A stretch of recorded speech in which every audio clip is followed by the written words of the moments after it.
MCA प्रथम वर्ष जी प्रवेश प्रक्रिया आहे ती लवकरच सुरू होईल।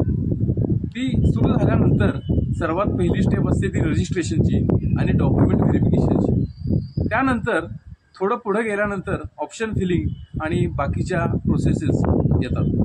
तर आपल्याला या प्रोसेसेस किंवा त्यातले बारकावे माहीत नसतात।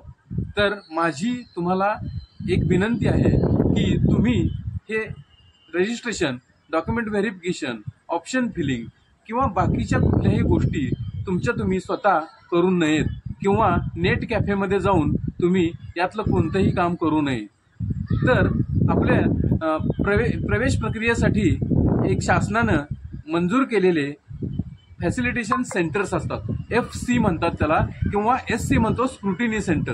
त्या सेंटरमध्ये जाऊनच या सगळ्या तुम्ही प्रक्रिया केल्यात तर तुम्हाला त्याचा फायदा होईल, नाही झाला तर तोटा तर होणार नाही। कारण की प्रत्येक वर्षी प्रक्रियेमध्ये बदल केले जातात आणि हे बदल केलेले जे असतात ते आपल्याला माहिती नसतात किंवा नेट कॅफेमध्ये जो कर्मचारी असतो त्याला माहिती नसतात। तर हे सगळे जे बारीक सारीक जे बदल आहेत ते स्क्रुटिनी सेंटर किंवा फॅसिलिटेशन सेंटर इथले जे कर्मचारी आहेत त्यांना माहिती असतात। त्यामुळं त्यांच्याकडून चूक होत नाही।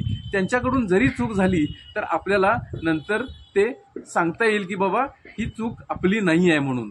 जर आपण स्वतः ह्या सगळ्या गोष्टी करायला गेलो आणि चुका झाल्या तर त्याच्यामुळे आपलं आर्थिक नुकसान किंवा शैक्षणिक नुकसान होऊ शकतं आणि ते टाळण्यासाठी कृपया सर्वांनी FC किंवा SC मध्ये जाऊनच सगळ्या प्रक्रिया कराव्या।